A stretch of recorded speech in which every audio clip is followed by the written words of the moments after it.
Your Steve Jones Show podcast is loading now. The Steve Jones Show podcast is sponsored by Sunbury Motors, North 4th Street in Sunbury, and Sunbury Motors Kia, routes 11 and 15 in Hummel's Wharf.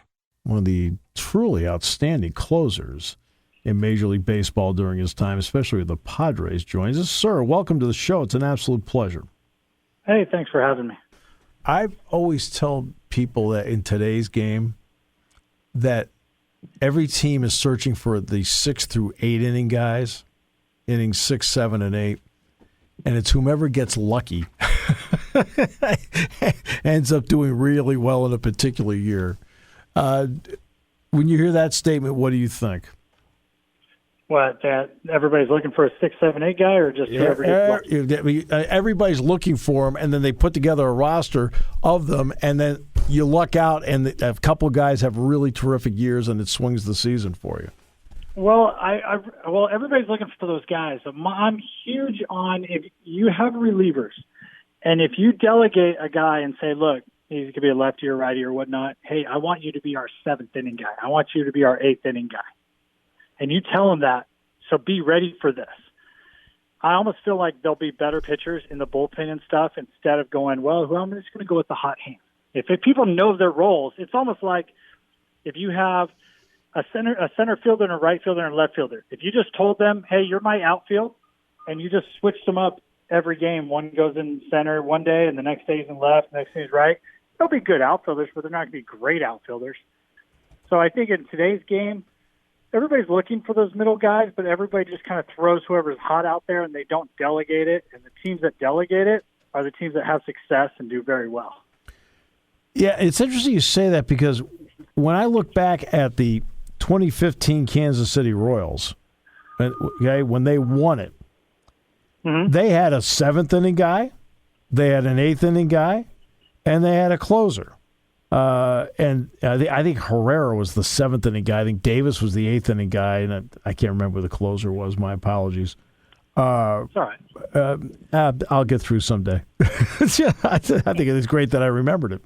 But they had defined roles, and I think you're absolutely right. That's how it works.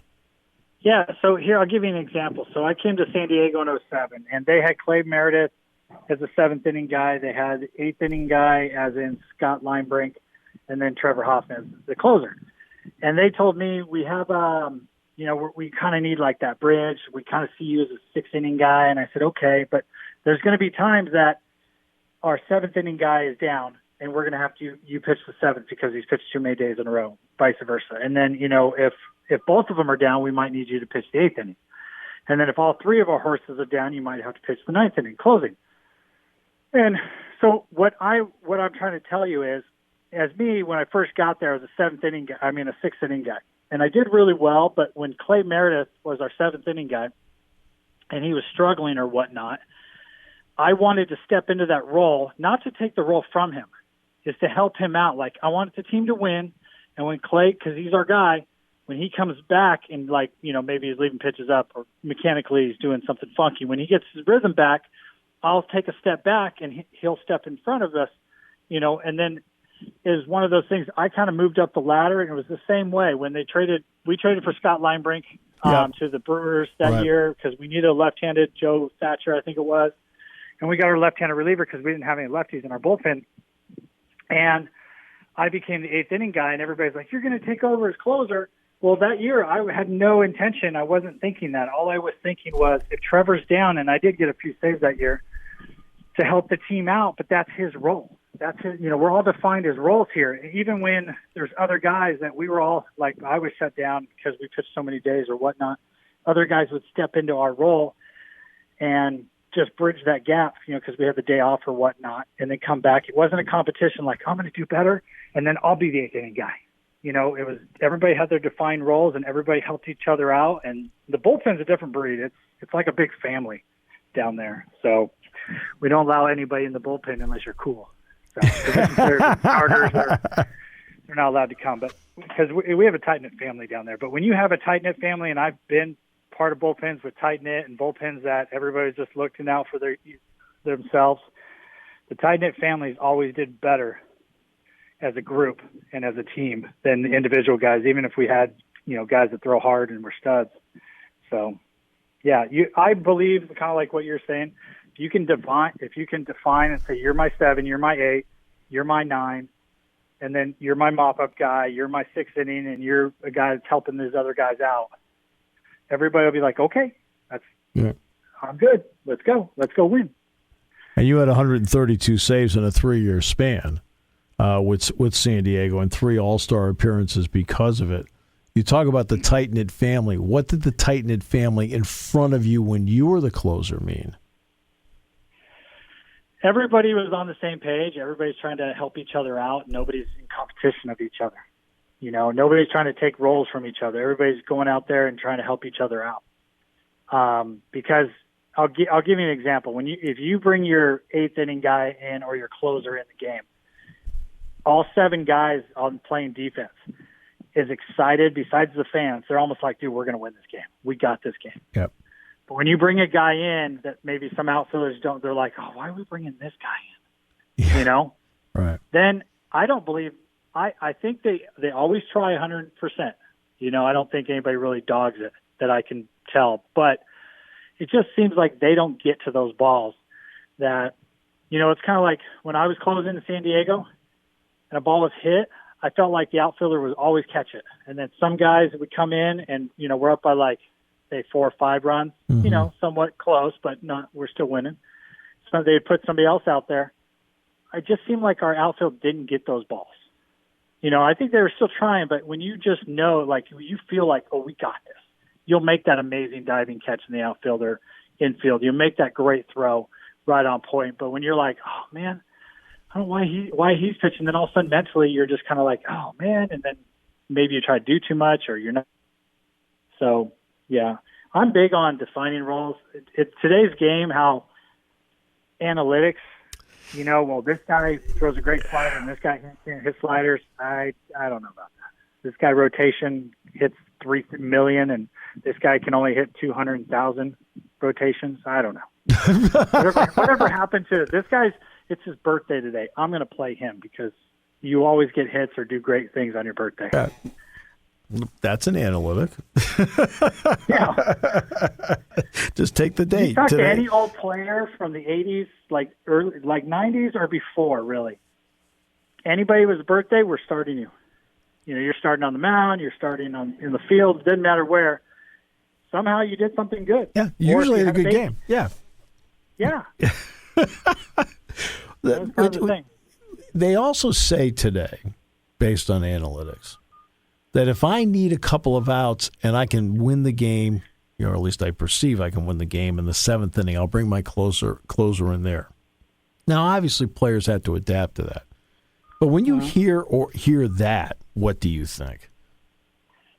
I think you're not defining roles, and I think here's the thing. Put your best pitcher in, you're my 7th inning guy.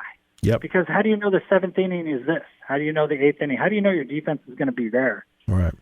Sometimes the defense is not there in the 9th inning.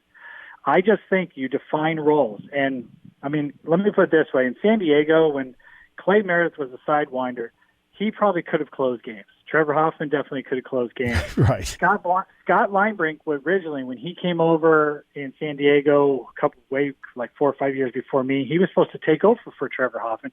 He could probably close. And then I ended up closing, and everybody said I could probably close. So you had 4 closers there, but you defined the roles. And that's what made us so unique in that bullpen in that stretch for a couple of years, is we had roles.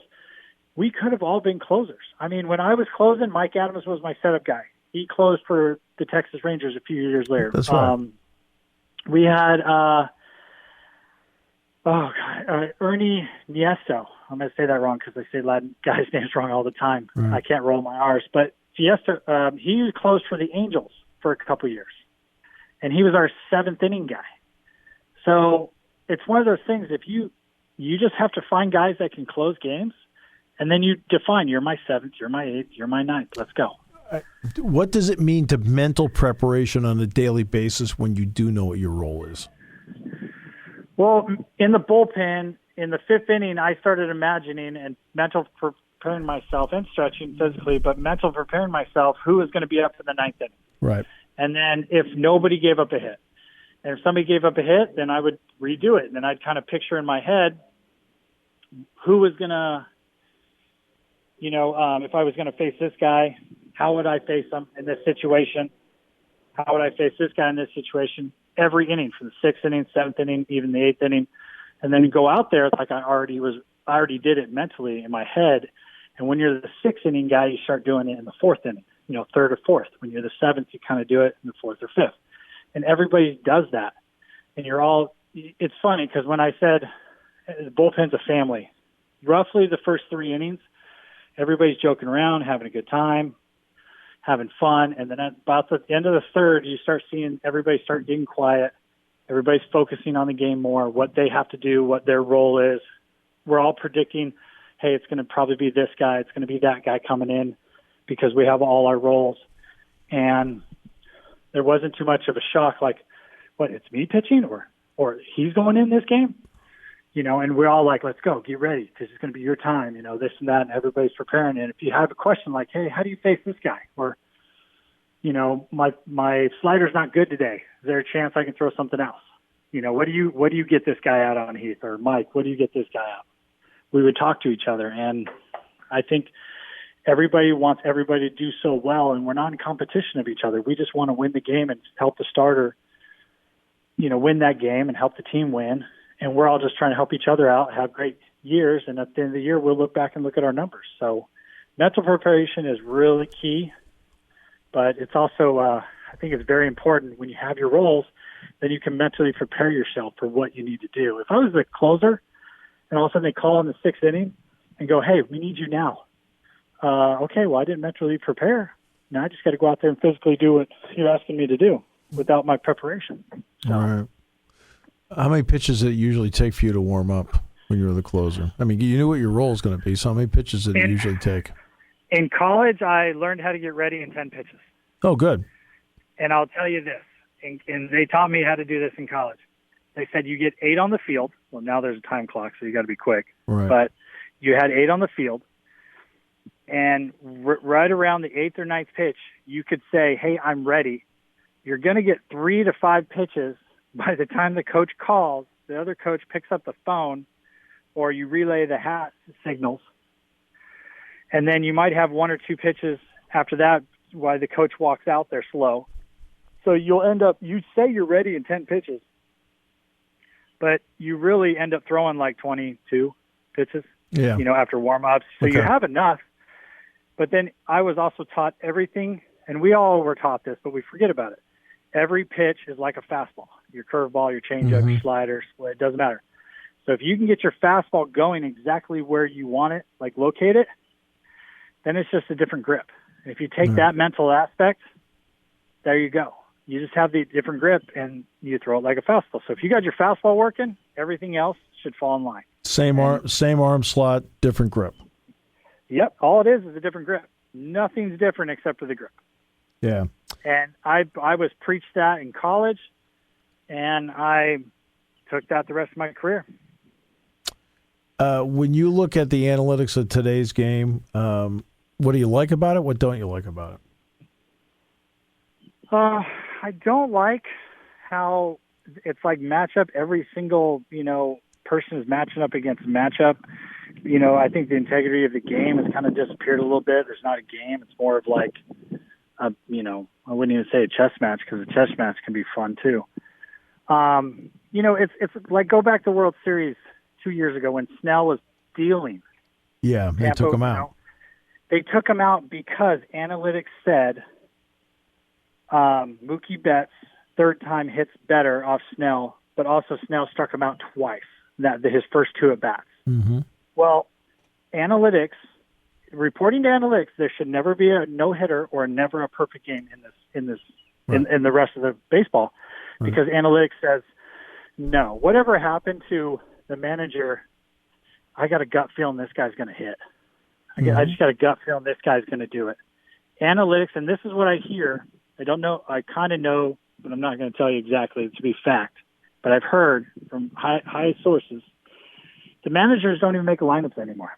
Yeah, It's a bunch of young computer guys. Mm-hmm. Yep. that don't know, they've never played the game, don't know how hard it is to play a game, don't know the strategies, don't know that it's hard being out there every single day. Mentally, you have to prepare yourself. But when you're comfortable every day hitting in the third spot or doing this or that, or you're like, you know what, last time, like Manny Ramirez used to do this all the time. I'm going to swing and miss on your curveball because next time I face you, like nobody's on base. Next time somebody's going to be on base, then I'm going to crush your curveball. But I'm going to do it thinking you think that I'm going to get out. So if a hitter gets out on a slider or a fastball, whatever, he goes next to bat or next time I face him, you know, in a month, I'm going to be ready for that pitch because he's done that the last 2 times to me. Well, analytics says, no, you're horrible at this pitch. Mm-hmm. So I got you. People, it's not baseball guys making decisions. That's what I don't like about it. What do I like about analytics? It's cool to see how hard guys hit the ball.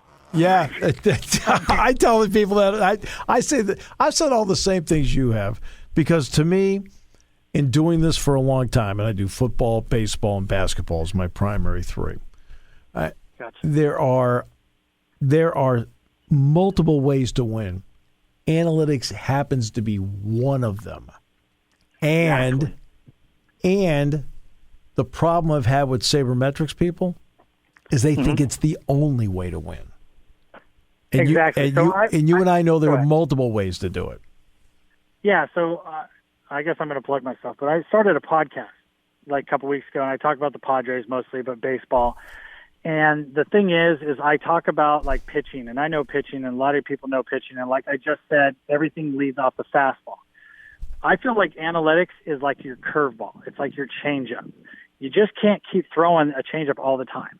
Right. But if you have a fastball and you use the changeup as an analytics, like your secondary pitch, you'll be that much better as a pitcher. Just exactly what you're saying. There's other ways of getting people out. It's just not this one way of getting people out. Like my last couple of years, analytics started being in baseball, and all the scouting reports. This is how you pitch to him, and the analytics people would tell me that. And it was early, and it wasn't as good as it is now. And my question was, how do you get the hitter out? Well, this is how you pitch to him. How do you get him out? I want to get him out. Tell me that. They had no answer for me. This is how you pitch to him. Okay.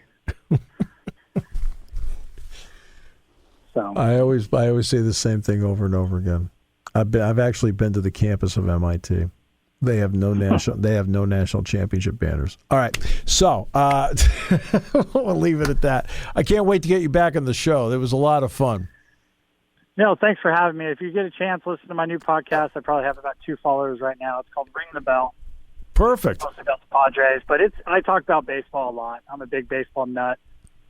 So anyway, I love the history of baseball. It's great. I'd love to see baseball back, and we're not striking. It's awesome. Exactly. And after being on this show, we'll go from 2 podcast listeners to 4.